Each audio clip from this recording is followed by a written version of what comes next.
जय हिंद साथियों। बड़ा ही बेहतरीन सा लेक्चर है भारतीय संविधान की विशेषताएं, फीचर ऑफ इंडियन कॉन्स्टिट्यूशन।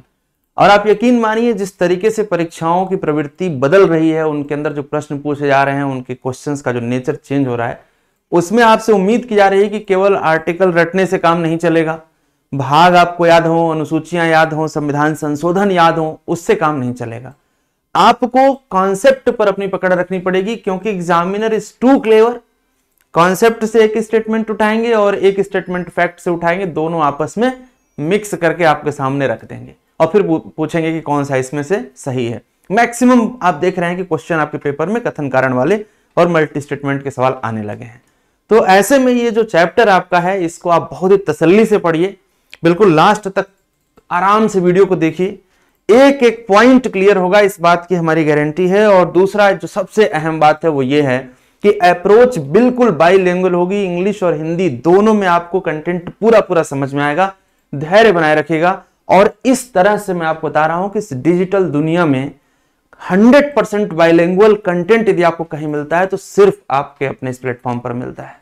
इस बात का मेरा ओपन चैलेंज है। आप 200 वीडियो यूट्यूब का देखिएगा, आपको इस बात का पूरा सेटिस्फेक्शन मिलेगा कि हम जो कंटेंट आपको दे रहे हैं, एक तो ये हाईली वैल्यूएबल है, बहुत ज्यादा वैल्यूएबल है, क्योंकि हमने कोई पॉइंट, कोई कोर कसर नहीं छोड़ी है जो एग्जाम में आए और इसमें ना हो। और दूसरा कि ये 100% बाइलिंगुअल है। तो आइए शुरुआत करते हैं इस बेहतरीन से भारत के सबसे बड़े ग्रंथ की बात मैं करूं, क्योंकि दुनिया में हर देश में एक धर्म है, उस धर्म का अपना ग्रंथ है। हमारे देश में कई सारे धर्म है, सभी धर्मों का अपना अपना ग्रंथ है, लेकिन भारत के नागरिक होने के नाते यदि हमारे जीवन का सबसे बड़ा कुछ आदर्श है, सबसे ऊपर कुछ है, तो हमारा संविधान है, जिसे हमने बनाया है अपने लिए।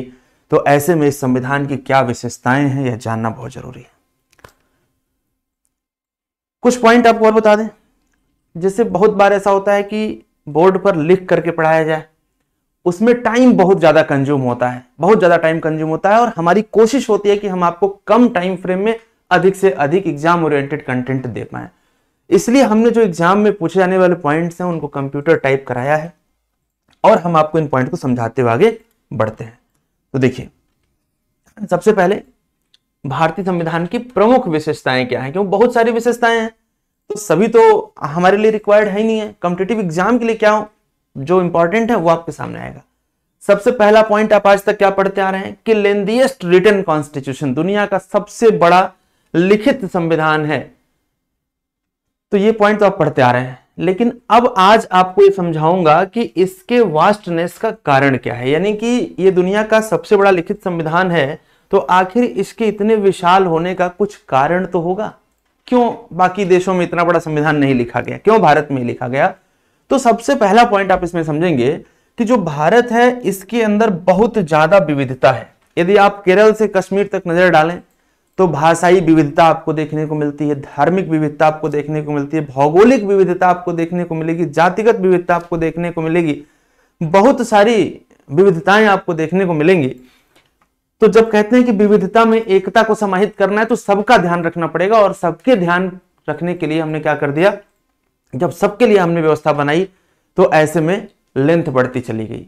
बिल्कुल ठीक ऐसे ही कि यदि मैं यह सोचूं कि आपके एग्जाम का कोई भी पहलू ना छूटे, तो हो सकता है कि पूरे कोर्स का जो प्रोग्राम है वो थोड़ा बड़ा हो जाए, लेकिन बड़ा होने के साथ साथ जब बढ़िया होगा और मजबूत होगा तो वो आपको एक अलग फीलिंग देगा। तो हमारा संविधान दुनिया का सबसे बड़ा संविधान है। उसका पहला कारण मैंने आपको बताया कि देश की बहुत बड़ी विविधता है।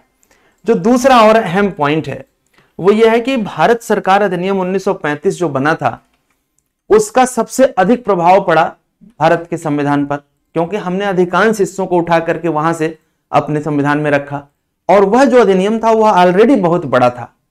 तो जब ऑलरेडी वह बहुत बड़ा था, क्योंकि ब्रिटिश हुकूमत ने उस अधिनियम को बनाने के लिए जो मोतीलाल नेहरू ने रिपोर्ट ड्राफ्ट करी थी, वो जिसे आप नेहरू रिपोर्ट कहते हैं, जो संविधान का प्रेडेटर माना जाता है एक तरीके से, जो जिन्ना की 14 सूत्री मांग थी, जो गांधी की 11 सूत्री मांग थी, इसके साथ जो साइमन कमीशन की बहुत बड़ी रिपोर्ट थी, जो तीनों गोलमेज सम्मेलनों का कंपाइलेशन था, उन सब को उठा करके 1935 के संविधान जो उन्होंने अधिनियम बनाया था उसमें ड्राफ्ट किया था। तो वह अधिनियम भी बहुत बड़ा हो गया था और ऐसे में हमने वहां से अधिकांश हिस्सों को उठा करके अपने संविधान में रखा। तो एक कारण यह भी है कि संविधान हमारा दुनिया का सबसे लंबा लिखित संविधान हो जाता है। इसके बाद जैसे हम बात करें डेमोक्रेसी की, तो यूएस की डेमोक्रेसी बहुत मजबूत मानी जाती है, लेकिन यूएस में फेडरेशन है, यूएस में फेडरेशन है। अभी मैं, आप जब पूरा वीडियो देखेंगे और दूसरे वीडियो भी देखेंगे जो कोर्स के अंदर हैं, तो आपको बहुत क्लैरिटी से समझ में आएगा कि एक पॉइंट मैंने बड़ी जिम्मेदारी से समझाया है कि फेडरेशन और यूनियन में क्या अंतर होता है। India that is union of the state लिखा हुआ आर्टिकल 1 में, तो हिंदी में तो दोनों को संघ कहेंगे, लेकिन यूनियन और फेडरेशन में अंतर है, समझाएंगे क्या अंतर है। तो यूएस का फेडरेशन, वहां पर राज्य हैं और वहां पर भी केंद्र है, लेकिन राज्य का अपना संविधान है और केंद्र का अपना संविधान है और कंप्लीटली सेपरेट भी है। लेकिन यहां इंडिया में आपने देखा क्या कि केंद्र और राज्य दोनों के लिए एक ही संविधान है। तो जब दोनों के लिए एक ही संविधान बनाएंगे तो किताब आपकी क्या हो जाएगी, बड़ी हो जाएगी, लंबी हो जाएगी। एक कारण यह है। इसके बाद हमने सिर्फ संविधान में बातें मोटी मोटी नहीं की है, हमने एक बहुत ही डिटेल एडमिनिस्ट्रेटिव प्रोविजंस भी दिए हैं, एक विस्तृत प्रशासनिक व्याख्या भी हमने दिया है। तो इस प्रकार से आप देखेंगे तो ये जो 4 पॉइंट हैं वो जस्टिफाई करते हैं कि क्यों हिंदुस्तान का संविधान दुनिया का सबसे बड़ा लिखित संविधान हो जाता है। तो पहला फीचर आपको समझ में आया कि भारत का संविधान दुनिया का सबसे लिखित संविधान है। इसके बाद आपसे एक सवाल पूछा जाता है साथियों कि भारत का संविधान कठोर है या फिर लचीला है, ये रिजिड है या फिर फ्लेक्सिबल है। तो कहा जाता है कि ना तो यह कठोर है और ना ही यह लचीला है, और यह कठोर भी है और लचीला भी है। तो इसका क्या मतलब हुआ कि यह ब्लेंड किया गया है, मिक्स किया गया है, इसमें कठोरता और लचीलेपन का मिक्सिंग आपको दिखाई देगी। मैं कुछ पॉइंट्स को समझाते हुए आगे बढ़ता हूं।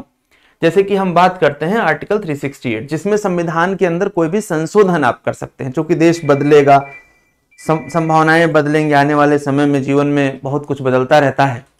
तो ऐसी स्थिति में संशोधन किया जा सके, इसके लिए अनुच्छेद 368 की व्यवस्था लाई गई।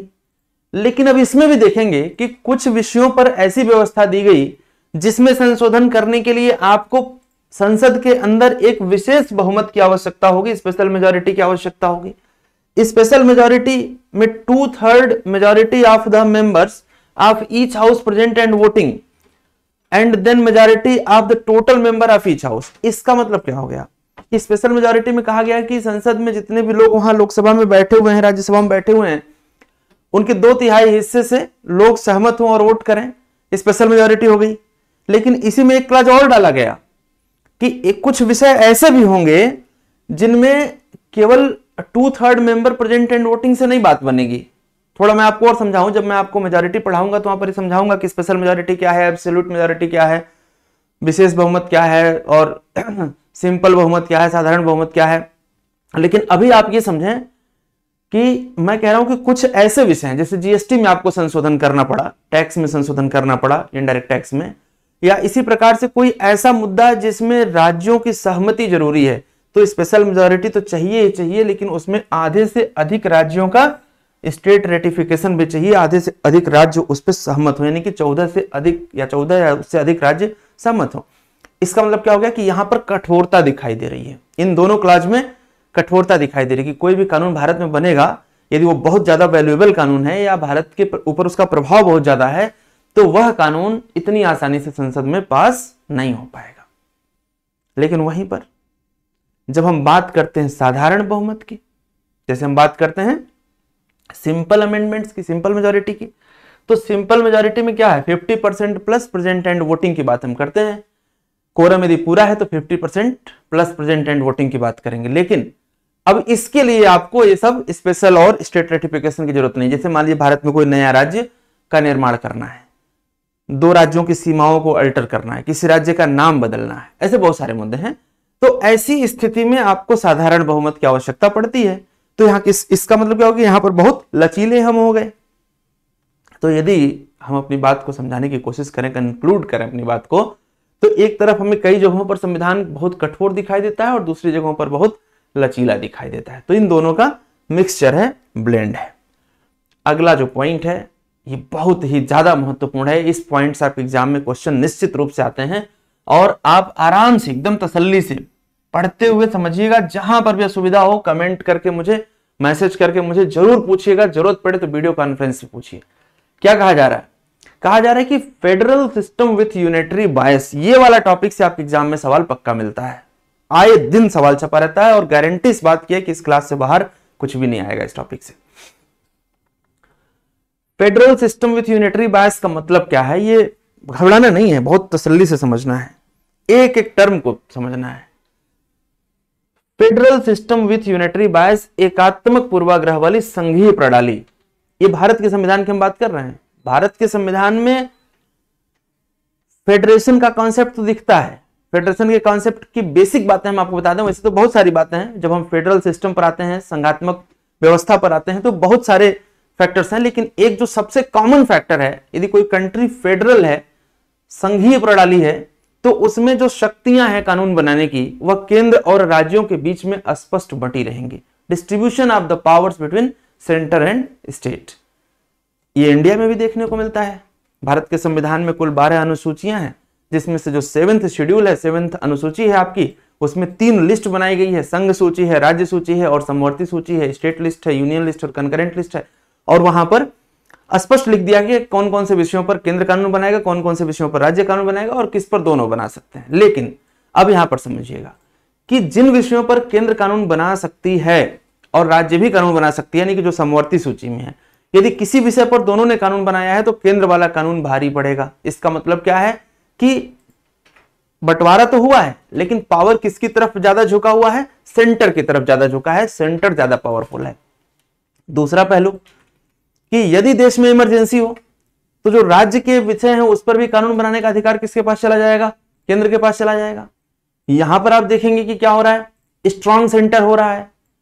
राज्य में भले ही सब कुछ राज्य के पास अधिकार है, लेकिन राज्यपाल को किसने बैठा रखा है, राष्ट्रपति ने अपॉइंट किया है, यानी कि राष्ट्रपति ने अपना एक एजेंट बैठा रखा है राज्य में। अगेन पावर किसके पास जा रहा है, केंद्र के पास। तो ऐसे कई जगहों पर आप देखेंगे कि शक्तियां केंद्र की तरफ ज्यादा झुकी हुई हैं। इस कॉन्सेप्ट को कहा जाता है unitary biasness,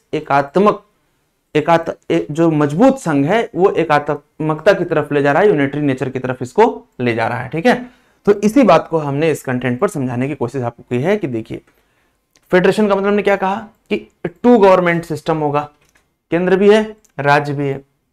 division of power होगा, शक्तियों का बंटवारा होगा, ये भी हमने बताया। रिटन कॉन्स्टिट्यूशन होगा, ध्यान दीजिएगा, रिटन कॉन्स्टिट्यूशन होगा, लिखित संविधान होगा, फीचर है फेडरेशन का। सुप्रीमेसी ऑफ कॉन्स्टिट्यूशन होगी, संविधान की सर्वोच्चता होगी। इसके साथ साथ रिजिडिटी ऑफ कॉन्स्टिट्यूशन होगी, यानी कि जो संविधान है इसकी कठोरता, मतलब कि संविधान ही सब कुछ माना जाएगा। यहां पर यह चीज इंपॉर्टेंट फीचर के रूप में सामने आएगी। साथ में इंडिपेंडेंट जुडिशियरी एंड बाइकैमरलिज्म, मतलब कि स्वतंत्र न्यायपालिका होगी और द्विसदनात्मक व्यवस्था होगी। तो क्या क्या बता रहा हूं जी, फेडरेशन का मतलब यूजुअल फीचर है, जब भी कोई संघीय प्रणाली होगी, जरा ध्यान से समझना इस बात को, इसमें से कोई भी क्वेश्चन एग्जाम में आ सकता है। फिर से, जब संघीय प्रणाली होगी तो क्या क्या निश्चित रूप से आपको देखने को मिलेगा, 2 गवर्नमेंट सिस्टम मिलेगा, 2 गवर्नमेंट सिस्टम।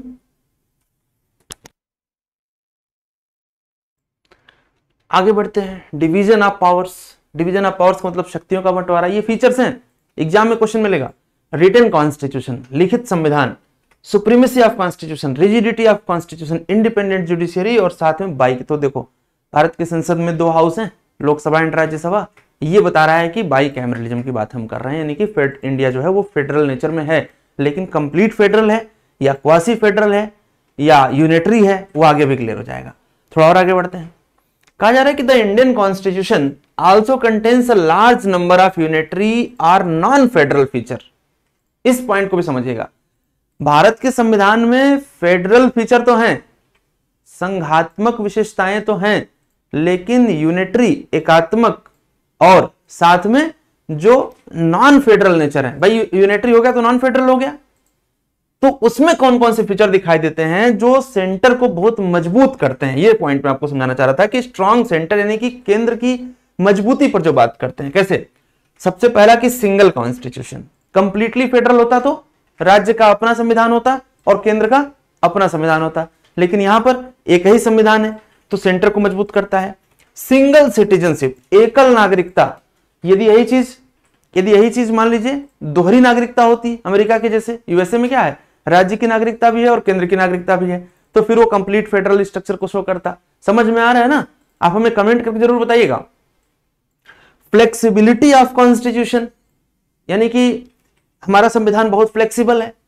इंटीग्रेटेड जुडिशियरी, राज्य की जुडिशियरी अलग नहीं है। हाई कोर्ट है, जैसे उत्तर प्रदेश का हाई कोर्ट है या मध्य प्रदेश का हाई कोर्ट है या केरला का हाई कोर्ट है, तो क्या उसको केवल अधिकार है कि वह राज्य के कानून पर ही बात करेगा? यदि कोई कानून है जिस पर कोई चुनौती दी जा रही है, तो वो तो शुरुआत से आप लोअर कोर्ट से लेकर के हाई कोर्ट से लेकर के सुप्रीम कोर्ट तक जाते हैं, यानी कि सभी कोर्ट्स आपस में क्या हैं, जुड़े हुए हैं। इसे हम लोग कह रहे हैं इंटीग्रेटेड, इसे इंटीग्रेटेड जुडिशियरी हम कह रहे हैं, और ये एकात्मकता को निरूपित कर रहा है, रिप्रेजेंट कर रहा है। साथ में यहां से आगे बढ़ते हैं, तो अपॉइंटमेंट ऑफ स्टेट गवर्नर, अभी बताया था हमने, राज्यों में राज्यपाल की नियुक्ति, अपॉइंटमेंट बाय द सेंटर, क्योंकि राज्यपाल की नियुक्ति कौन करता है? आर्टिकल 155 में governor shall be appointed by president of India, तो उसका एजेंट के रूप में काम कर रहा है, कौन समझ रहे हैं? साथ में ऑल इंडिया सर्विसेज, अब एक बात बताओ मुझे, ऑल इंडिया सर्विसेज में हम बात करते हैं तो जैसे इंडियन एडमिनिस्ट्रेटिव सर्विस है आईएएस, इंडियन पुलिस सर्विस है आईपीएस, इंडियन फॉरेस्ट सर्विस है आईएफओएस। तो ये जो सर्विसेज हैं, इन सर्विसेज में सिलेक्शन कौन कर रहा है? यूपीएससी कर रही है, यूनियन पब्लिक सर्विस कमीशन। लेकिन ये आईएएस आईपीएस काम कहां कर रहे हैं भाई? आपके जिले का डीएम भी क्या है? आईएएस है। आपके जिले का कप्तान आईपीएस है। तो अब चुना है उन्होंने और भेजा है काम करने के लिए राज्य में, यानी कि ज्यादा अधिकार उनके ऊपर उनका है। तो ऐसी स्थिति में स्ट्रॉन्ग सेंटर की कल्पना दिखाई दे रही है। अब emergency provision and so on, इसका मतलब है कि आपातकाल भी लगाया जा सकता है और ये पावर राष्ट्रपति के पास है, केंद्र के पास है। तो अब इस पूरे बात से क्या निकल के आया है कि भारत में फेडरल स्ट्रक्चर भी दिखाई देता है और नॉन फेडरल स्ट्रक्चर भी दिखाई देता है। तो क्या कहें, भारत फेडरल नेशन है या फिर नॉन फेडरल है? तो कहेंगे सर ना तो यह पूर्णतः संघात्मक है और ना ही पूर्णतः एकात्मक है, क्वासी फेडरल है, अर्ध संघात्मक है। तो भारत का संविधान भारत को एक राज्य के रूप में कैसे स्थापित करता है? अर्ध संघात्मक राज्य के रूप में। उम्मीद है कि मेरी बात पूरी समझ में आ गई होगी।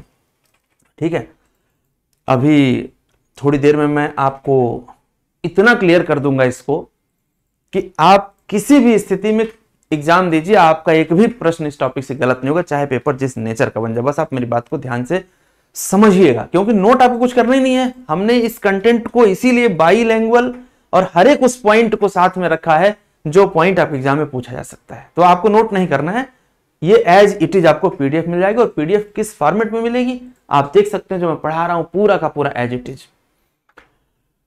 अब जरा देखिएगा, एक क्वेश्चन ये पूछा था कि द टर्म फेडरेशन संविधान में कहीं भी संघ शब्द का प्रयोग नहीं किया गया है। अब कहेंगे कि सर ये तो बात आप कैसे कह रहे हैं, भारत राज्यों का संघ होगा।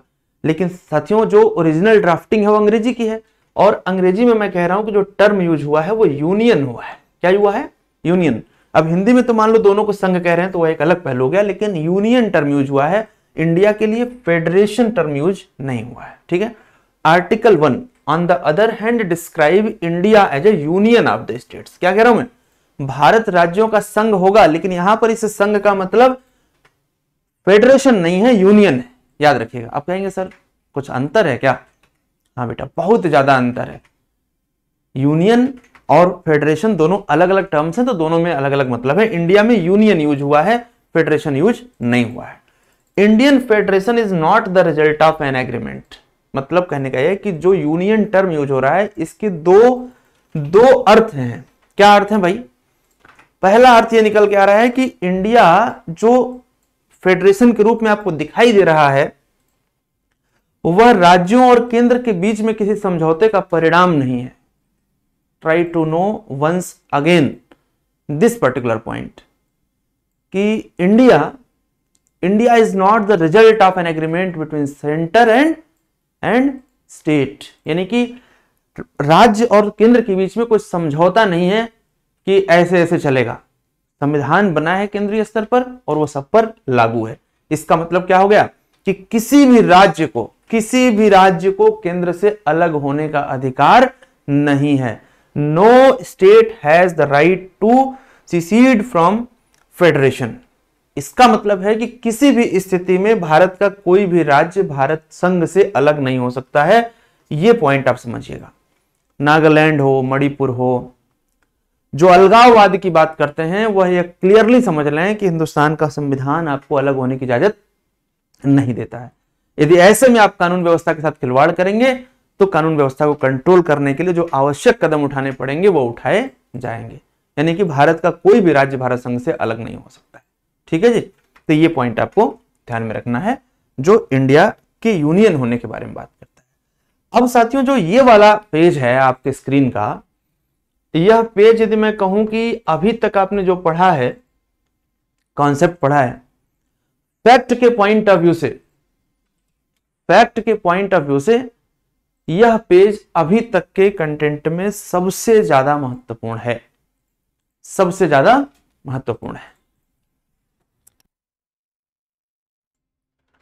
और जब भी मैं ये बात कहूं कि ये टॉपिक आपके लिए मोस्ट इंपॉर्टेंट है, तो बहुत ही जिम्मेदारी से उसको आप अपने अंतरात्मा में ले, क्योंकि वहां से परीक्षा में प्रश्न मिलेंगे ही मिलेंगे। देखिए, अभी तक आप क्या पढ़ते हुए आ रहे हैं कि भारतीय संविधान को विभिन्न रूपों में कहा जा रहा है कि विभिन्न रूप में संघीय लेकिन आत्मा में एकात्मक, यानी कि जो स्ट्रक्चर है वो फेडरल है, डिस्ट्रीब्यूशन ऑफ द सब्जेक्ट है, बाईकैमरलिज्म है, बहुत सारी बातें हैं जो फेडरल कैरेक्टर को डिफाइन करती हैं, लेकिन जगह जगह पर केंद्र ज्यादा ताकतवर दिखाई देता है, यानी कि आत्मा में वो एकात्मक है। तो इस पर बहुत सारे स्कॉलर्स ने कमेंट किया है, जो आपकी परीक्षाओं में साफ साफ पूछा जाता है कि किसने क्या कहा है। तो केसी वेयर ने इसको क्वासी फेडरल कहा। क्वासी फेडरल का मतलब होता है अर्ध संघात्मक या अर्ध संघीय। वहीं पर मॉरिस जोन्स ने क्या कहा? मॉरिस जोन्स ने कहा कि ये जो है एक प्रकार का सौदेबाजी वाला संघवाद है, यानी कि बार्गेनिंग फेडरलिज्म की बात करते हैं, बार्गेनिंग फेडरलिज्म की बात करते हैं मॉरिस जोन्स। मिलाने के लिए दे देगा, कोड मिलाने के लिए किसने क्या कहा था। साथ में कोऑपरेटिव फेडरलिज्म की बात आती है तो ये ग्रैनविल ऑस्टिन ने इसको कोऑपरेटिव फेडरलिज्म नाम दिया था। तो कोऑपरेटिव फेडरलिज्म और क्वासी फेडरलिज्म में कंफ्यूज मत होना। यहां पर देखेंगे सहकारी संघवाद की बात आती है, और सहकारी संघवाद एक टर्म ही नहीं बल्कि बहुत बड़ा कॉन्सेप्ट है। जब आप ये पढ़ेंगे कि नीति आयोग क्यों बनाया गया, भाई पहले तो योजना आयोग तो था ही ना, तो योजना आयोग को समाप्त करके माननीय प्रधानमंत्री जी ने नीति आयोग की स्थापना की। क्यों? क्योंकि नीति आयोग प्रमोट करेगा किसको? सहकारी संघवाद को प्रमोट करेगा। और आपको पता है कि कोऑपरेशन से दुनिया चलती है। तो ग्रैनविल ऑस्टिन का कॉन्सेप्ट है कि केंद्र और राज्य के बीच में बहुत अच्छा रिलेशन होना चाहिए, और इंडिया में आपने देखा होगा कि कई बार ये रिलेशन टकराया है। वर्तमान में भी आप देख सकते हैं पश्चिम बंगाल और केंद्र सरकार के बीच में आए दिन आपको ऐसी टकराहट दिखाई देती है। पंजाब की सरकार हो, केंद्र सरकार हो, जहां पर ऐसा लगता है कि किसी और पार्टी की सरकार है, उसमें कहीं ना कहीं थोड़ा सा मतभेद दिखाई देता है, जबकि डेमोक्रेसी में होना नहीं चाहिए। यदि फेडरलिज्म है तो दोनों को मिलकर काम करना चाहिए, राइट। तो इस प्रकार से ग्रैनविल ऑस्टिन क्या कहते हैं? कोऑपरेटिव फेडरलिज्म होना चाहिए। इसके अलावा एक टर्म और है जो आइवर जेनिंग्स कॉइन करते हैं, ये अगेन बहुत इंपॉर्टेंट है, कि फेडरेशन विद सेंट्रलाइजिंग टेंडेंसी, यानी कि भारत के अंदर फेडरेशन तो है लेकिन सेंट्रलाइजिंग टेंडेंसी है, यानी कि केंद्र जो है वो ज्यादा पावरफुल है, एकात्मक है। तो ये टर्म्स बहुत इंपॉर्टेंट है। आई रिपीट, ये टर्म्स बहुत इंपॉर्टेंट है, क्योंकि केसी वेयर वाला तो बहुत बार पूछा गया, लेकिन आने वाले परीक्षा में आपसे ये मॉरिस जोन्स, ग्रैनविल ऑस्टिन और आइवर जेनिंग्स वाले क्वेश्चन भी पूछे जा सकते हैं। ठीक है, चलिए। बहुत देर से आप सुन रहे थे कि sir federation, sir union, federation union दोनों की हिंदी संघ है, तो सर थोड़ा अंतर इसमें बता दीजिए। तो जरा अंतर देख लीजिए इसमें बड़ा ही बेहतरीन तरीके से। सबसे पहले आप देखेंगे इधर फेडरेशन लिखा हुआ है, इधर यूनियन लिखा हुआ है। समझा तो मैंने सब दिया आप लोगों को, थोड़ा और क्लैरिटी से आप इसको देख लें विथ एग्जाम्पल। जब फेडरेशन की बात आ रही तो हमारे पास टॉप एग्जाम्पल क्या है? अमेरिका का। और जब यहां पर हम बात कर रहे हैं यूनियन का, तो हमारे पास टॉप एग्जाम्पल हम कंपेयर करेंगे इंडिया के साथ इसको। ठीक है, देखिए सबसे पहला पॉइंट लिखा कि federation of state implies a league of sovereign entities. अभी हिंदी में भी इसको हम समझा देते हैं, ये स्लाइड आपको हिंदी में भी मिल जाएगी। हमने क्या कहा कि फेडरेशन स्वतंत्र राज्यों के समूह का संकेत देता है। ध्यान दीजिएगा, यहां पर क्या कहा जा रहा है, जो मैंने आपको शुरू में समझाया कि फेडरेशन का मतलब है कि स्वतंत्र राज्यों का समूह होगा। स्वतंत्र राज्यों का समूह का मतलब क्या होगा कि राज्य स्वतंत्र हैं, लेकिन उन्होंने एग्रीमेंट कर लिया है केंद्र के साथ और दोनों मिलकर के एक फेडरेशन का निर्माण कर रहे हैं। लेकिन यहां पर क्या कह रहा है कि यदि यूनियन है तो राज्य स्वतंत्र नहीं है, वह भारत से अलग हो ही नहीं सकते हैं। अविभाज्यता के कॉन्सेप्ट यहां पर है। तो ये पॉइंट आपको क्लियर हो गया होगा जो मैं कहना चाहता हूं कि यूनियन ऑफ स्टेट का मतलब है कि यह स्ट्रेस देता है, दबाव डालता है किस पर, इंटीग्रेटेड अनब्रेकेबल होल पर, यानी कि पूरा भारत अखंड है, कोई राज्य भारत से अलग नहीं हो सकता है क्योंकि उस राज्य और भारत सरकार के बीच में कोई एग्रीमेंट नहीं हुआ है। आप अखंड भारत का हिस्सा हैं, you will have no right to be separate. तो ये यूनियन हो गया। और जहां पर स्वतंत्र राज्य हैं उनका जो समूह है उसे हमने कहा कि वो फेडरेशन है। तो ये पहला पॉइंट। दूसरा पॉइंट, यदि हम फॉर्मेशन की बात करें, भाई टर्मिनोलॉजी तो आपको समझ में आ गई कि फेडरेशन क्या है और यूनियन क्या है। यदि हम ये सोचे कि बने कैसे हैं, तो हमने कहा कि voluntarily agreement among independent state coming together federation, यानी कि जो राज्य हैं उनके साथ केंद्र का समझौता है। एक फेडरेशन में वो रहेंगे, सबके बीच आपस में एग्रीमेंट है।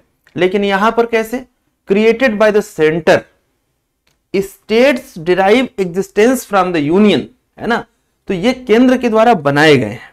देखें, केंद्र द्वारा निर्मित हैं, राज्य अपनी सत्ता संघ से प्राप्त करते हैं। यानी कि राज्य, उत्तर प्रदेश को जो पावर मिल रही है वो केंद्र से मिल रही है। ठीक है, तो ये आपका हो गया निर्माण का तरीका। अलग होने के अधिकार पर हम बहुत देर से बात कर रहे हैं कि राज्यों को सैद्धांतिक रूप से अलग होने का अधिकार होता है, व्यवहार में बहुत मुश्किल है। जैसे मैंने क्या कहा, ये बात आपके दिमाग में चलनी चाहिए। तो क्या सर अमेरिका में 50 से अधिक जो राज्य हैं कि वो कभी भी अलग हो सकते हैं क्या? तो देखिए, व्यवहार में तो अलग होना बहुत मुश्किल होता है क्योंकि बहुत सारी कॉम्प्लेक्सिटी है, लेकिन सैद्धांतिक रूप से वो अलग होने का अधिकार उनके पास है। फेडरेशन के अंदर कोई भी राज्य थियोरेटिकली अलग हो सकता है, लेकिन इंडिया में यूनियन के अंदर, किसी भी यूनियन के अंदर यदि ऐसा है तो यूनियन के कॉन्सेप्ट में अलग होने का कोई कॉन्सेप्ट नहीं है। ठीक है, यहां पर ये अविभाज्य कॉन्सेप्ट है। ठीक है, तो तीनों बातें हो गई सारी। है थोड़ा सा और एग्जांपल समझते हैं।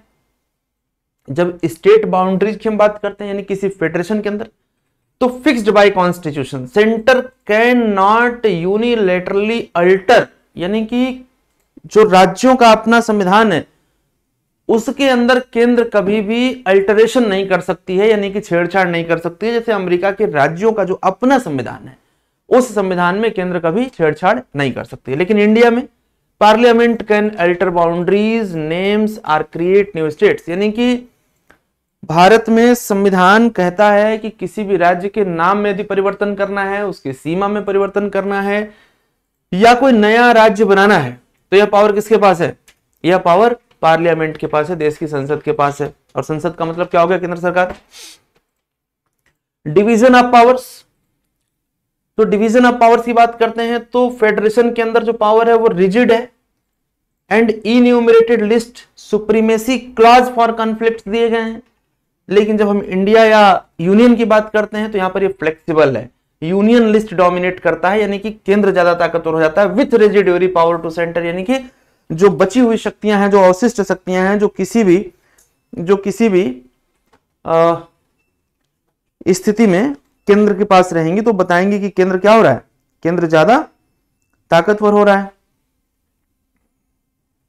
राइट, अब सॉवरेनिटी पर थोड़ी बात करते हैं, संप्रभुता पर इनकी बात करते हैं। तो कहा जा रहा है कि डिवाइडेड इक्वली, डुअल सॉवरेनिटी है, बड़ा इंपॉर्टेंट पॉइंट है।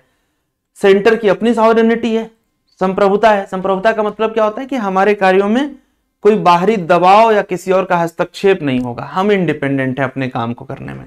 लेकिन यूनियन की जब हम बात करते हैं तो सेंटर होल्ड ओवरराइडिंग पावर्स, मतलब यहां पर यूनिटरी बायसनेस है, केंद्र के पास शक्तियां ज्यादा हैं, ताकत ज्यादा है।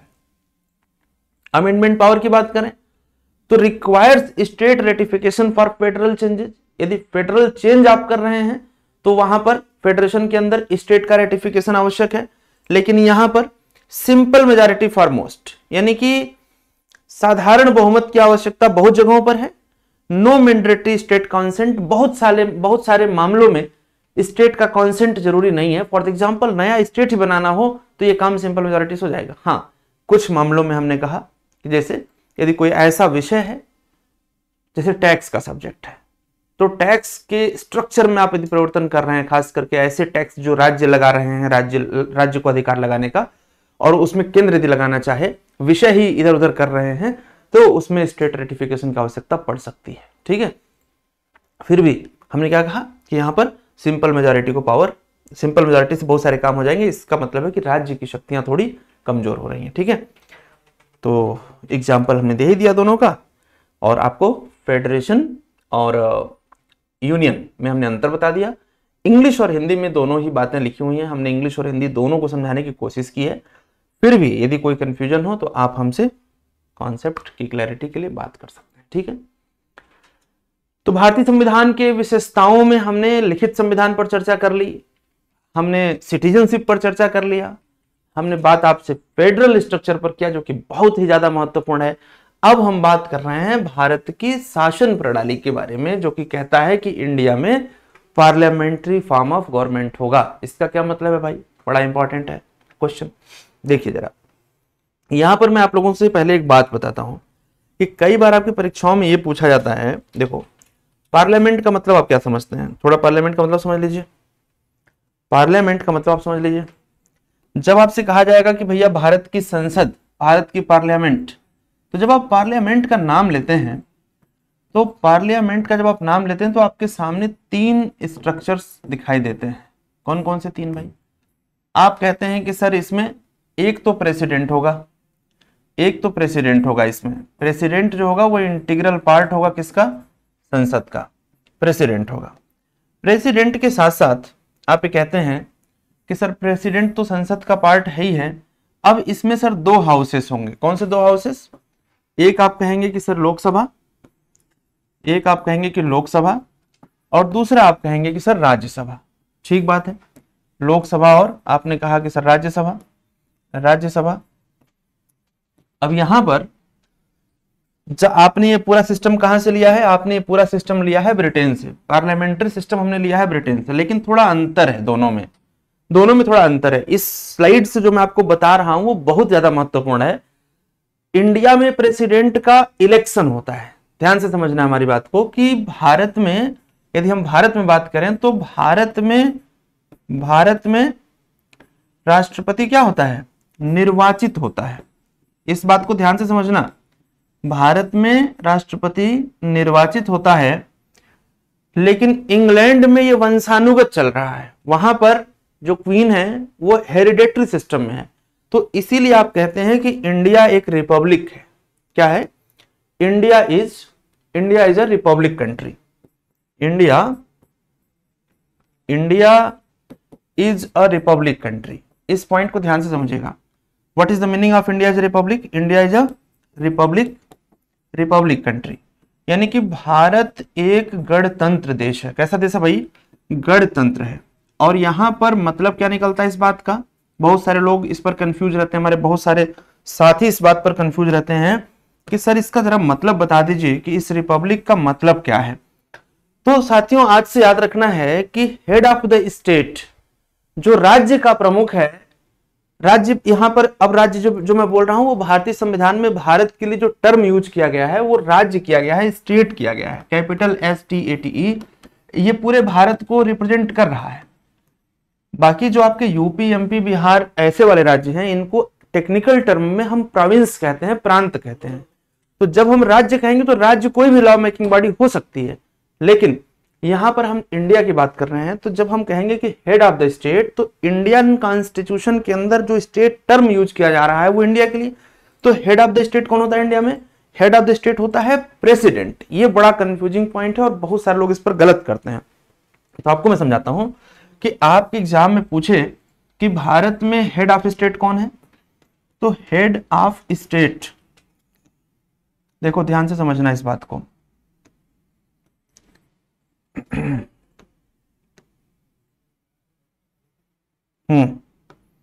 हेड ऑफ स्टेट यदि इंडिया में पूछा जाए आपसे, तो हेड ऑफ स्टेट इंडिया में, इन इंडिया, तो head of state in India कौन होगा भैया? प्रेसिडेंट होगा। इस पॉइंट को ध्यान से समझिएगा, प्रेसिडेंट होगा, ये प्रेसिडेंट होगा। लेकिन यदि आपसे पूछा जाए कि who is head of government, head of government, तो जो head of government in India है वो व्यक्ति कौन होगा भैया? वो होगा PM इंडिया में। ध्यान दीजिएगा हमारी इस बात का। हमने आपसे क्या कहा? बहुत ही महत्वपूर्ण बात है।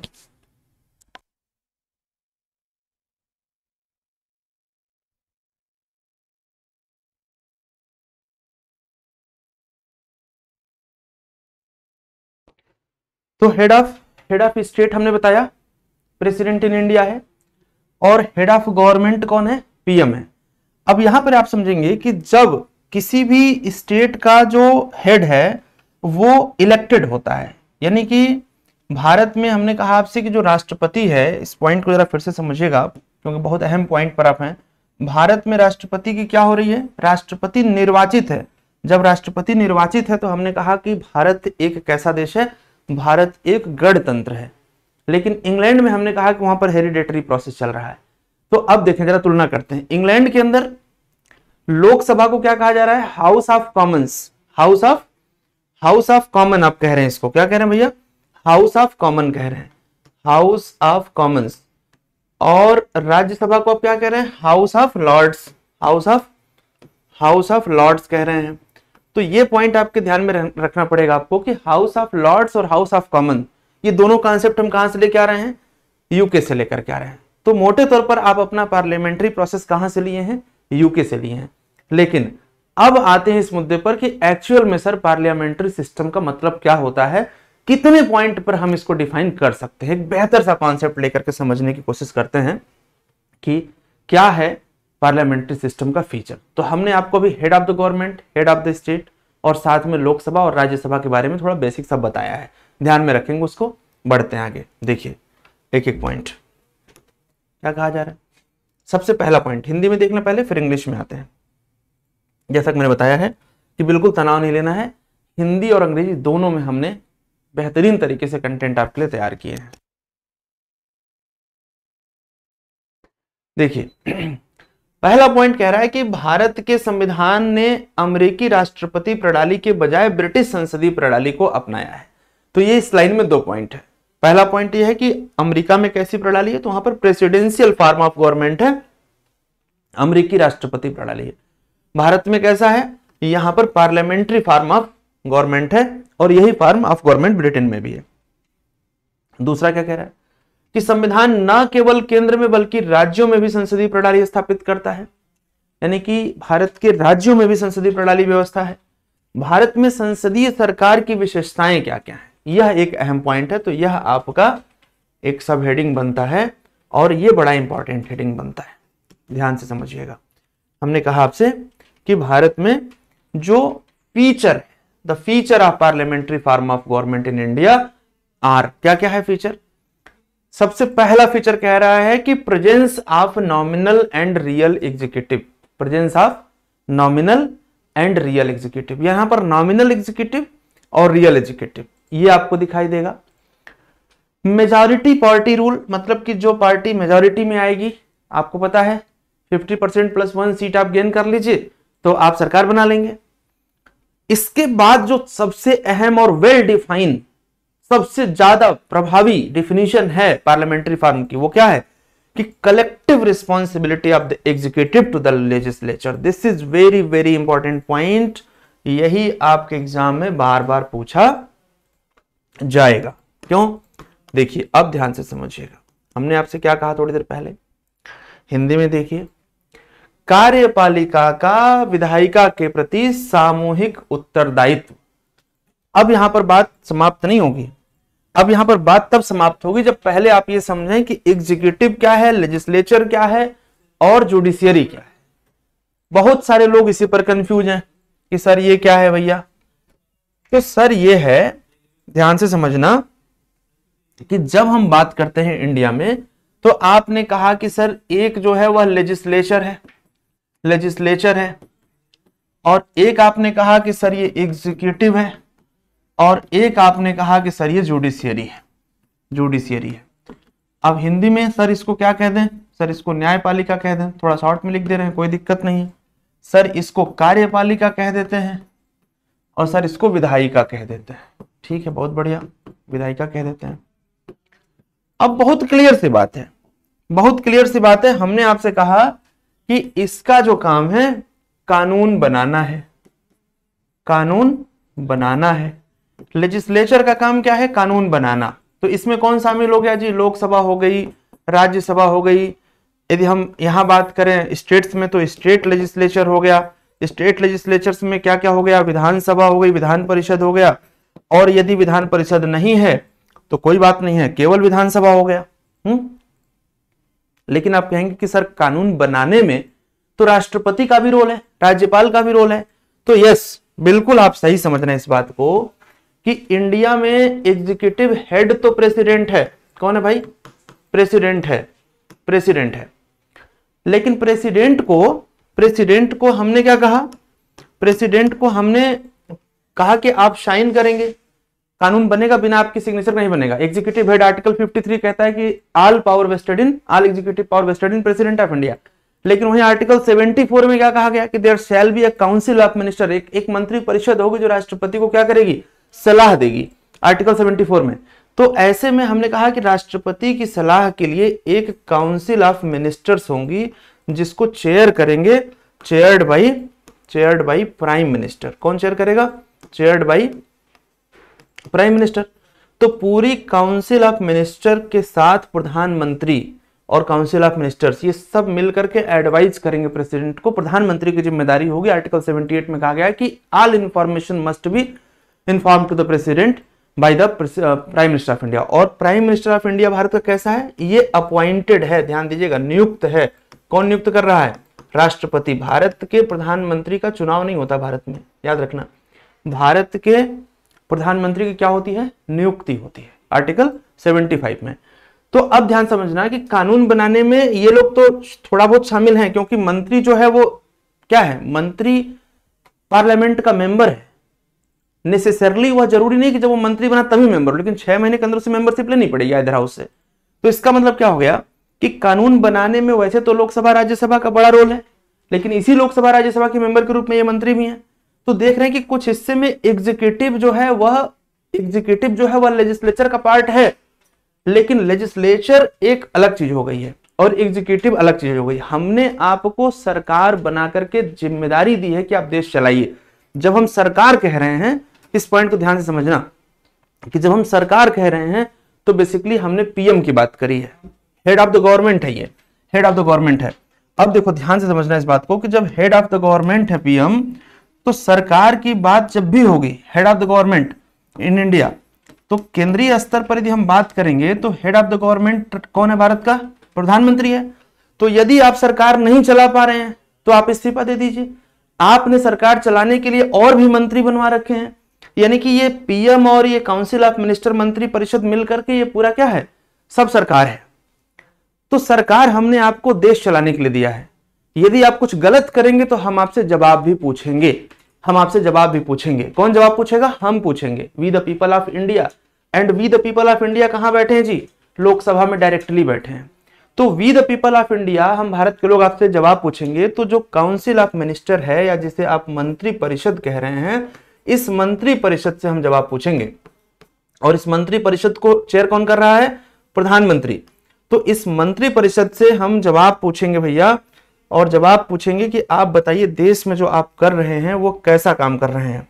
यदि जवाब देने में आप असफल हुए या आपके जवाब से हम सहमत नहीं हैं, तो हम आपके अगेंस्ट जाकर के अविश्वास प्रस्ताव ले देंगे और सरकार आपकी गिरा देंगे। देश में दोबारा चुनाव होगा, दोबारा प्रधानमंत्री बनेगा, दोबारा मेंबर ऑफ पार्लियामेंट बनेंगे। इसका मतलब क्या हो गया कि मंत्री परिषद सामूहिक रूप से जिम्मेदार है किसके प्रति?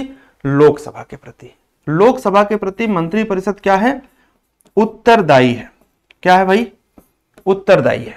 मंत्री परिषद जो है वह लोकसभा के प्रति सामूहिक रूप से उत्तरदायी है।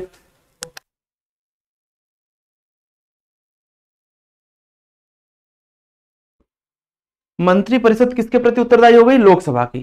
क्यों लोकसभा के प्रति? क्योंकि लोकसभा में हमारा डायरेक्ट रिप्रेजेंटेशन है। लोकसभा और राज्यसभा में अंतर क्या हो रहा है कि लोकसभा के मेंबर का चुनाव जो हुआ है वो डायरेक्ट इलेक्शन मेथड से हुआ है और राज्यसभा में इनडायरेक्ट मेथड से। तो पार्लियामेंट्री सिस्टम के अंदर जब आप देखेंगे तो क्या समझ में आ रहा है आपको कि मंत्री परिषद सामूहिक रूप से जिम्मेदार है किसके लिए? लोकसभा के प्रति। ये इंपॉर्टेंट फीचर कंसिडर किया जाता है। बार बार इसी पर क्वेश्चन पूछा गया है कि कलेक्टिव रिस्पॉन्सिबिलिटी की बात करी जाती है, चाहे वो मंत्री राज्यसभा का हो या लोकसभा का हो, इससे कोई मतलब नहीं है, लेकिन कलेक्टिव रिस्पॉन्सिबिलिटी आपकी लोकसभा के प्रति है। इस पॉइंट को ध्यान में रखना पड़ेगा। और जब हम जुडिशियरी की बात करते हैं तो यहां पर हमने क्या कहा कि इंडिया में इंटीग्रेटेड जुडिशियरी है, सुप्रीम कोर्ट हाई कोर्ट से जुड़ा हुआ है। और देखिए यहां पर हमने कहा कि यह इंटीग्रेटेड है। और इंटीग्रेटेड का मतलब क्या होता है? इंटीग्रेटेड का मतलब क्या होता है कि भाई सबसे ऊपर सबसे टॉप पर सुप्रीम कोर्ट है, इसके बाद हाई कोर्ट्स हैं, और इसके बाद जो आपके लोअर कोर्ट्स हैं या डिस्ट्रिक्ट कोर्ट्स हैं वो सारे हैं। तो ये पूरा का पूरा सिस्टम काम कर रहा है, और कानूनों की समीक्षा करने का अधिकार हमने किसको दे रखा है? जुडिशियरी को। ठीक है जी। तो जब हम बात करते हैं पार्लियामेंट्री फीचर की, तब आपको मेरी बात समझ में आ रही होगी। क्या समझ में आ रही होगी भाई? कि collective responsibility of the executive to the legislature. आगे बढ़ते हैं नेक्स्ट पॉइंट पर। नेक्स्ट पॉइंट पर बढ़ते हैं।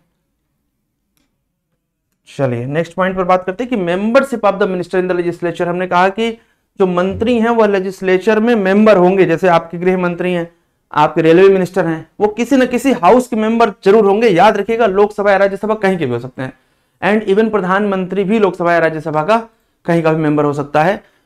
यदि वो मेंबर नहीं है आज की डेट में और उसे मंत्री बनाया जा रहा है तब भी यह हो सकता है, लेकिन 6 महीने के अंदर वैलिडिटी चाहिए होगी मेंबरशिप की। ठीक है। इसके बाद क्या कहा जा रहा है कि leadership of the prime minister or the chief minister. यहां पर जरा समझ लीजिए, जब भी कहा जाए कि नेता सदन या लीडर ऑफ द हाउस, तो यदि लोकसभा है तो लीडर ऑफ द हाउस हमेशा प्रधानमंत्री होगा, और यदि राज्य की विधानसभा है तो लीडर ऑफ द हाउस हमेशा मुख्यमंत्री होगा। यह पॉइंट आप ध्यान में रखिएगा। इसके बाद यदि पार्लियामेंट्री फॉर्म है तो डिसोल्यूशन ऑफ लोअर हाउस। अब कहेंगे सर लोअर हाउस क्या है? तो लोअर हाउस के बारे में हमने बताया कि देखो, जो हाउस ऑफ लॉर्ड्स वहां इंग्लैंड में है, इंग्लैंड में, और जो हाउस ऑफ कॉमन्स है इंग्लैंड में, उसी के तरीके से हमने कहा कि यहां इंडिया में लोकसभा है, तो लोकसभा को लोअर हाउस कहा गया। क्या कहा गया? लोकसभा को निम्न सदन कहा गया, लोअर हाउस। और इसका डिसोल्यूशन हो सकता है, इसे भंग किया जाता है हर 5 साल पर। लोकसभा को भंग किया जाता है। 5 साल से पहले भी लोकसभा भंग हो सकती है जब ऐसा लगे राष्ट्रपति को। ठीक है, राष्ट्रपति के पास पावर है। और ये अपर हाउस कहा जाता है, ये उच्च सदन है, और ये कभी भी भंग नहीं होगा। ये जब हम आपको पार्लियामेंट पढ़ाएंगे तो वहां पर बहुत विस्तृत चर्चा इसकी करेंगे। अभी के लिए आप इस बात को ध्यान में रखना। ठीक है। तो यदि पार्लियामेंट्री फॉर्म ऑफ गवर्नमेंट है भैया, तो हमने कहा कि यहां पर जो लोकसभा है या लोअर हाउस जो है उसको क्या कर सकते हैं? डिसॉल्व कर सकते हैं। तो इतने फीचर हमने आपको बताए जो आपके एग्जाम के लिए रिलेवेंट हैं। लेकिन इन सब में से भी मैं कहूंगा कि यदि सबसे अधिक, सबसे महत्वपूर्ण, सबसे प्यारा, सबसे जिम्मेदार कोई पॉइंट है तो वो पॉइंट ये वाला है जो आपके एग्जाम में बार बार आने के लिए तड़पता है। ठीक है, राइट।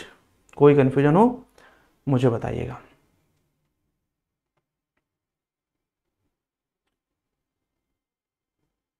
चलो भाई, तो ये पूरा एक महत्वपूर्ण फीचर आपने डिस्कस किया है। कौन सा? जिसमें आपने पार्लियामेंट्री फॉर्म ऑफ गवर्नमेंट, संसदीय प्रणाली के बारे में बात किया है।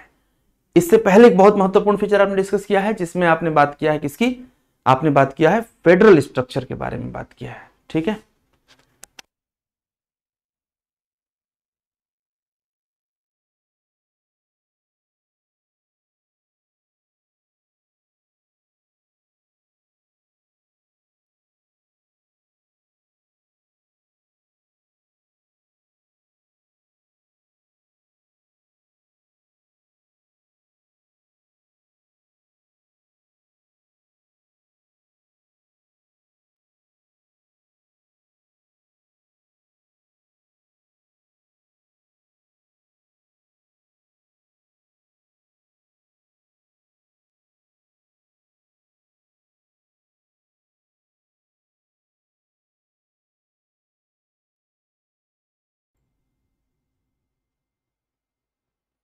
अगला जो महत्वपूर्ण फीचर है उसको समझिएगा, वो है integrated and independent judiciary. Integrated का मतलब होता है एक दूसरे में जुड़ा होना, और इंडिपेंडेंट का मतलब होता है कि हमारे कार्यों में कोई हस्तक्षेप नहीं करेगा।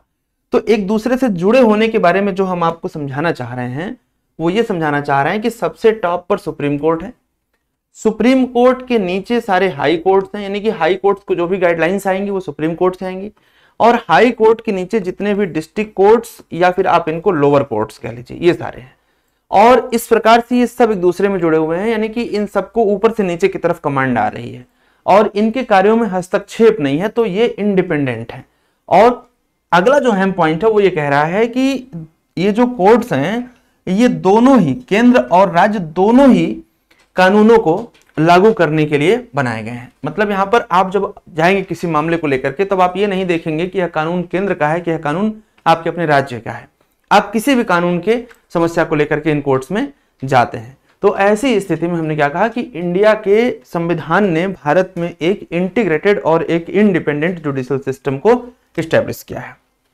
जब आगे बढ़ते हैं तो अगला अहम पॉइंट क्या निकल करके आता है, और ये पॉइंट इतना अहम है जहां से आपकी परीक्षा में निश्चित रूप से क्वेश्चन मिल जाता है कि भारत का जो सुप्रीम कोर्ट है वो कैसा कोर्ट है। तो एक फेडरल कोर्ट है, फिर हाईएस्ट कोर्ट ऑफ अपील है। हाईएस्ट कोर्ट ऑफ अपील का मतलब कि ये टॉप लेवल पर है अपील के माध्यम में, इससे ऊपर कोई कोर्ट भारत में नहीं है। और guarantor of fundamental right, this is again very important, ध्यान से समझिएगा। ये guarantor of the fundamental right वाला जो क्लॉज है ये आपकी परीक्षा के लिए बहुत इंपॉर्टेंट है कि who is the guarantor of fundamental right in India of the citizens. Answer होगा सुप्रीम कोर्ट। और अगला जो पॉइंट है वो अत्यंत महत्वपूर्ण रहता है कि गार्जियन ऑफ द कॉन्स्टिट्यूशन, संविधान का संरक्षक कौन है। आंसर होगा सुप्रीम कोर्ट। कई बार हमने देखा है कि लोग राष्ट्रपति की शपथ को पढ़ लेते हैं कि राष्ट्रपति की शपथ में क्या लिखा है, और उससे इंटरप्रेट करते हैं कि नहीं president is the protector of constitution. नहीं, राष्ट्रपति की जिम्मेदारी है कि देश में सब कुछ संवैधानिक व्यवस्था के अंतर्गत चले, लेकिन राष्ट्रपति, president is not the protector of constitution, guardian of the constitution. Supreme court is the guardian of constitution. ठीक है, आगे बढ़ते हैं। The Constitution has made various provisions to ensure its independence, including the security of tenure of the judges, fixed service conditions for the judges, etc. यानी कि संविधान न्यायपालिका को पूरी स्वतंत्रता देता है, पूरी स्वायत्तता देता है। जजेज को आसानी से हटाया नहीं जा सकता है। से बहुत सारे जो उनकी सैलरी, उनका काम करने का तरीका, उनका टर्म, ये सब कुछ उनको इंडिपेंडेंसी दी गई ताकि देश में न्यायपालिका की जो सर्वोच्चता है, जो उसकी अपनी इंडिपेंडेंसी है, वो बनी रहे। अब बात करते हैं कि सर आपने एक शब्द कहा कि न्यायपालिका की सर्वोच्चता है, तो क्या न्यायपालिका ही सब कुछ है? नहीं। यदि न्यायपालिका ही सब कुछ हो जाएगी तो फिर हम तो उसके अधीन हो जाएंगे। और देश किसका है? देश हमारा है। संविधान किसने बनाया? हमने बनाया। संविधान में संशोधन कौन कर सकता है? हम कर सकते हैं। भारत में कानून कौन बनाता है? हम बनाते हैं। किसके लिए बनाते हैं? हमारे लिए बनाते हैं। तो जब सब कुछ हमारा है तो हमने ही न्यायपालिका बनाई है।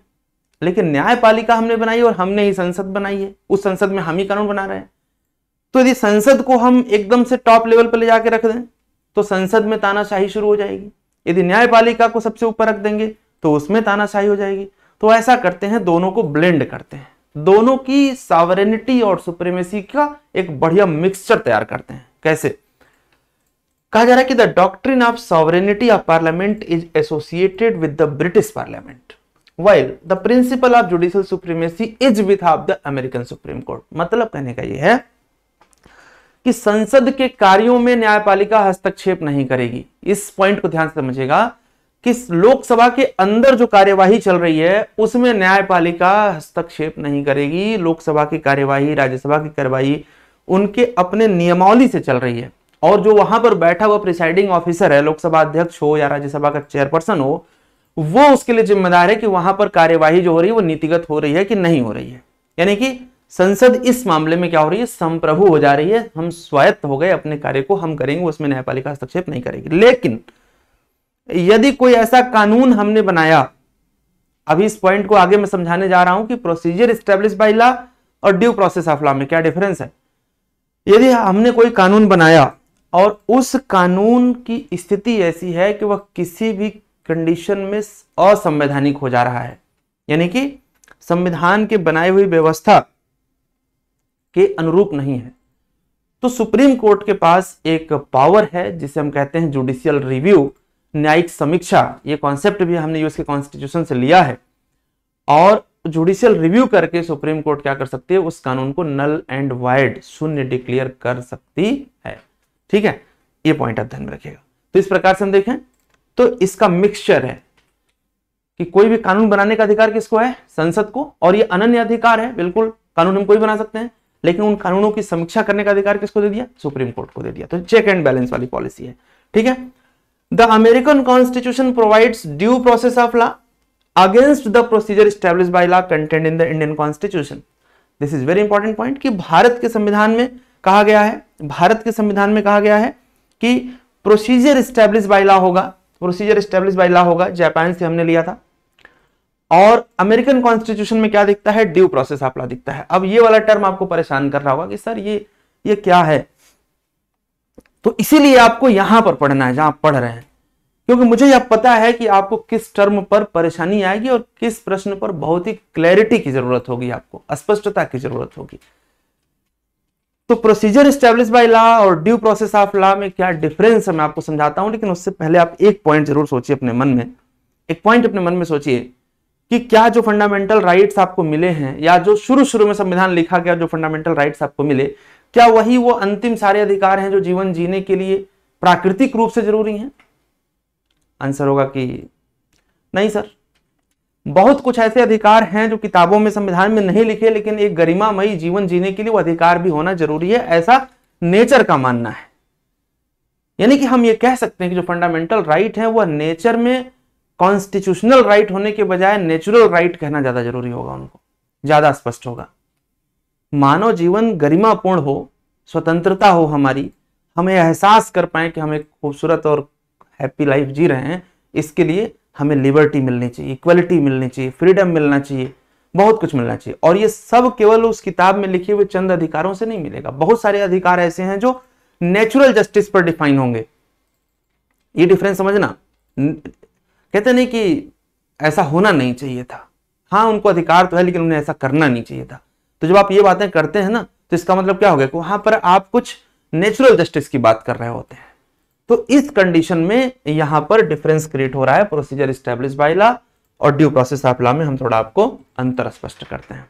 अंतर देखो, वैसे आपको एक बात बताता हूं कि इंडियन पॉलिटी का जो इमरजेंस है, हमने क्या बताया था कि वो नेहरू रिपोर्ट, जिन्ना की 14 पॉइंट्स डिमांड, गांधी की 11 सूत्री मांग, तीनों गोलमेज सम्मेलन, Simon commission, government of India 1935, और ये सब क्या हिंदी में ड्राफ्ट हुए थे? नहीं, किसमें ड्राफ्ट हुए थे? अंग्रेजी में। अमेरिकन कॉन्स्टिट्यूशन हिंदी में ड्राफ्ट हुआ था, ब्रिटिश कॉन्स्टिट्यूशन हिंदी में ड्राफ्ट हुआ था, ऑस्ट्रेलियन कॉन्स्टिट्यूशन, जर्मन कॉन्स्टिट्यूशन कोई भी हिंदी में ड्राफ्ट हुआ था क्या? आंसर होगा नहीं। इसलिए जो टर्मिनोलॉजी है कई बार वो ओरिजिनली इंग्लिश में ज्यादा अच्छे से एक्सप्लेन हो पाती है, तो आप अपना पेशेंस रखा करिए, आपको तो पेपर बाइलिंगुअल मिलता ही है। थोड़ा सा हम लोग ये समझते हैं, हिंदी में भी इसको समझा रहे हैं क्या है ये, लेकिन आप यहां पर देखें, प्रोसीजर स्टैब्लिश बाय लॉ ये इंडिया ने अपनाया है, और ड्यू प्रोसेस ऑफ लॉ हमने एग्जांपल दिया यूएसए ने अपनाया है। इन दोनों को थोड़ा थोड़ा समझ लेते हैं, ज्यादा नहीं। पहला पॉइंट ये है कि इंडिया में इस मेथड को हमने कहां से लिया, तो जापानी कॉन्स्टिट्यूशन से लिया। यूएस कॉन्स्टिट्यूशन के अंदर हमने कहा कि यूएस कॉन्स्टिट्यूशन ने वहां पर इसको अपने कॉमन लॉ के थ्रू इवॉल्व किया। इस पॉइंट को थोड़ा ध्यान समझना, जब भी ड्यू प्रोसेस ऑफ लॉ की बात आएगी तो वहां पर जो बहुत सारे कानून हैं, पहले से कंसेंसस हैं, मीटिंग हैं, समिट्स हैं, जो करने का मतलब है कि जो देखने में अच्छा लगे, समझने में अच्छा लगे, लोगों के व्यवहार में अच्छा लगे, उससे जो निकल के आएगा वो ड्यू प्रोसेस ऑफ लॉ की बात करेगा। ठीक है, तो इसका मतलब है कि इसका जो स्कोप होगा, इसका जो दायरा होगा ड्यू प्रोसेस ऑफ लॉ का, वो बड़ा हो जाएगा, ब्रॉड हो जाएगा। समझ रहे होंगे ना, पूरा देश मिलकर तय कर रहा है कि मतलब ऐसा मीटिंग हो रही है, कंसेंसस हो रहा है, बहुत सारा, मतलब इसमें ज्यादा डेमोक्रेसी दिखाई दे रही है, राइट। वहीं पर जब हम बात करते हैं प्रोसीजर एस्टेब्लिश बाय लॉ का, तो जो लिख दिया गया है कानून में, अब उसी के अकॉर्डिंग चलो कि narrow focuses only on procedural compliances. क्या है मतलब कानून, देखा नहीं कि गोली मारते हुए किसी ने देखा तो जरूर, लेकिन यदि गवाह मर गया तो क्या हो गया, वो बरी हो गया। प्रूफ करो कि हां ऐसा हुआ, प्रूफ करना, ये बड़ा अच्छा। कानून वहां पर साइलेंट है तो फिर वहां पर कोई मतलब ही नहीं रह जाता इस बात का। इसका मतलब क्या हो गया कि valid law plus fair process. Court गवाहों और सबूतों के आधार पर चलती है, कोर्ट गवाहों और सबूतों के आधार पर चलती है। इस बिहाफ पर किसी को न्याय मिलेगा कि नहीं मिलेगा, क्योंकि गवाहों और सबूतों के साथ छेड़छाड़ हो गया। तो प्रोसीजर एस्टेब्लिश बाय लॉ का जो स्कोप हो गया वो क्या हो गया साहब, नैरो हो गया। नेचुरल जस्टिस नहीं हो पा रही है, गरीब गरीब बना हुआ है, तमाम योजनाएं चल रही हैं, ऐसा है वैसा, बहुत सारी इश्यूज हैं। तो हम बेसिकली इन दोनों के टर्मिनोलॉजी के डिफिनेशंस में अंतर बता रहे हैं आपको। इमोशनल नहीं होना है, ना ही मतलब लीक से हट जाना है, ठीक है। तो ड्यू प्रोसेस लॉ में हमने कहा क्या कि ये ब्रॉडर कॉन्सेप्ट लेकर के आता है, बड़ा इसका दायरा है, इसका दायरा थोड़ा छोटा हो जाता है। यह बहुत एक्सटेंसिव है, बहुत ज्यादा एक्सटेंसिव है, वहीं पर ये बहुत लिमिटेड है। इसकी बात क्या जरा हिंदी में आपको समझा दें, कहीं सब देखिए केवल इंग्लिश में बताया जा रहा है, नहीं। हमने कहा कि यह सीमित है। सीमित होने का मतलब क्या हो गया कि न्यायालय केवल यह देखते हैं कि प्रक्रिया का पालन हुआ है या नहीं, कानून की युक्ति संगतता रीजनेबलनेस पर सवाल नहीं उठा सकते हैं। ए के गोपालन केस 1950 कहता है ये बात। मैं वही जो कह रहा था कि प्रक्रिया का पालन हुआ है कि नहीं हुआ है, बाकी सब तो छोड़ दीजिए। लेकिन वहीं पर जब हम ड्यू प्रोसेस ऑफ लॉ पर जाते हैं तो कह रहा है कि न्यायालय किसी कानून को रद्द कर सकते हैं यदि वह अनुचित हो या मनमाना हो। ये न्यूयॉर्क का एक केस है, लॉचनर वर्सेस न्यूयॉर्क 1905 का केस है।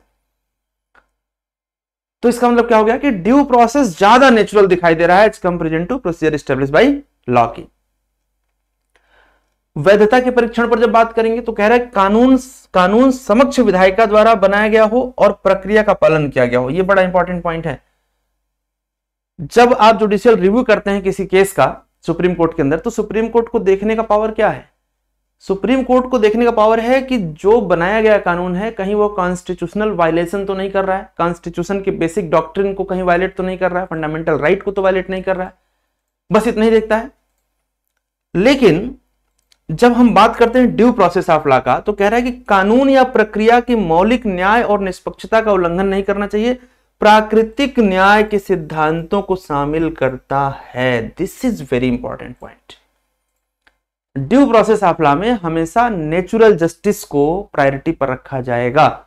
इसीलिए हमने कहा कि बहुत जगहों पर कानून साइलेंट है, लेकिन जो सुप्रीम कोर्ट के डिसीजंस आते हैं या दूसरे देशों में जो उनके कोर्ट्स एंड डिसीजंस आते हैं वो नेचुरल जस्टिस के आधार पर आ जाते हैं, ठीक है। तो नेचुरल जस्टिस भी कोई चीज होती है, इसको ध्यान में रखिएगा। यहां पर बार बार एक बात बता रहा हूं कि जो आपके फंडामेंटल राइट्स हैं वो नेचर में एग्जैक्टली नेचुरल राइट्स कहना उनको ज्यादा अच्छा है as comparison to constitutional right. लचीलेपन की बात करें तो जो प्रोसीजर एस्टैब्लिश बाय लॉ है वह कठोर है। अभी तक समझ में आ ही गया होगा आपको कि कठोर है, और वहीं पर यह लचीला है। यह किसके आधार पर चलेगा? यह सामाजिक मानदंडों के आधार पर चलेगा। मनमाने अधिकार हनन से रक्षा करेगा, लेकिन यहां पर आप देखेंगे तो नियंत्रण नहीं हो पाएगा आंतरिक, क्योंकि जब तक एविडेंस नहीं होगा तब तक आप कुछ कर नहीं सकते हैं।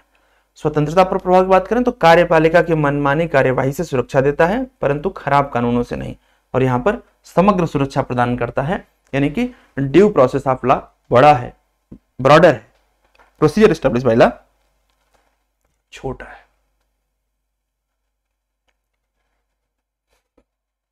तो साथियों ये सारी बातें आपको बेहतर समझ में आ गई होंगी।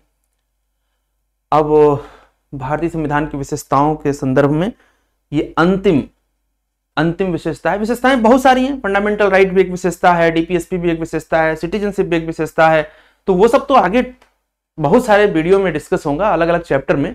लेकिन जो इंपॉर्टेंट फीचर एक्चुअल में इंपॉर्टेंट थे बहुत ज्यादा, जिन पर क्वेश्चन बनना ही बनना है, वहां के बारे में हमने आपको बताने की कोशिश की है। संसदीय संप्रभुता और न्यायिक सर्वोच्चता का संश्लेषण ये हमने समझाया, और इसी को समझाने के लिए हमने आपको पूरा ड्यू प्रोसेस ऑफ लॉ और साथ में हमने कहा कि हम आपको इस प्रोसीजर एस्टैब्लिश बाय लॉ समझा दिया। अब इसमें वो बात जो हमने आपको शुरू में समझाई थी वही लिखा हुआ है कि the supreme court on the one hand can declare parliamentary law as unconstitutional through its power of judicial review. हमने बताया कि सुप्रीम कोर्ट जुडिशियल रिव्यू की शक्ति का प्रयोग करते हुए संसद द्वारा बनाए गए किसी भी कानून को अनकॉन्स्टिट्यूशनल डिक्लेयर कर सकती है यदि वह कानून गलत तरीके से बना है तो। और पार्लियामेंट के पास क्या शक्ति दी कि पार्लियामेंट संशोधन कर सकती है। इसका आपको उदाहरण देखना हो तो जब इंदिरा गांधी जी प्रधानमंत्री थी, पढ़ाऊंगा मैं आपको संविधान संशोधन, तब आप देखिए कितना मजेदार बात है कि एक तरफ सुप्रीम कोर्ट उसको डिक्लेयर करती थी नल एंड वाइड, तो दूसरी तरफ लेजिस्लेचर क्या करता था? संशोधन कर देता था। कॉन्फ्लिक्ट जैसा बन गया था बिल्कुल जुडिशियरी वर्सेस लेजिस्लेचर का। फिर बाद में वो केशवानंदन भारती केस आता है जो बहुत कॉम्प्रिहेंसिव डिसीजन देता है कैसा नहीं होना चाहिए, कैसे रुक पाएगा ये। तो एक बड़ी लंबी कहानी है, हम उस पर बात करेंगे। और इन्हीं सब बातों के साथ मैं पूरी उम्मीद कर रहा हूं कि इस लेक्चर में हमने जितने भी पॉइंट्स आपको बताए होंगे पूरी क्लैरिटी से आपको समझ में आया होगा। फिर भी यदि आपको कहीं पर लगता है कि नहीं सर कोई चीज हमारे लिए थोड़ी अस्पष्ट रह गई है, तो आप हमें कमेंट करिए क्या चाहते हैं, आप जरूर हमें कमेंट करिए। और हाँ, हर चैप्टर का लाइव एमसीक्यू जरूर करिए, क्योंकि बिना एमसीक्यू के आपको यह समझ में नहीं आएगा कि क्वेश्चन कैसा बनता है। तो वो भी आपको हमारे साथ करना है, कॉन्सेप्ट भी आप हमारे साथ पढ़ रहे हैं, पीवाईक्यूज भी हम आपको करा रहे हैं। तो ओवरऑल आपकी पूरी तैयारी, एक भी क्वेश्चन गलत ना हो, ऐसे में आपको इस प्लेटफॉर्म पर पूरा भरोसा करना पड़ेगा। तो इस वीडियो को यहां तक देखने के लिए आपको बहुत बहुत धन्यवाद। आप सफल हों, ढेर सारी शुभकामनाएं हैं। Thank you.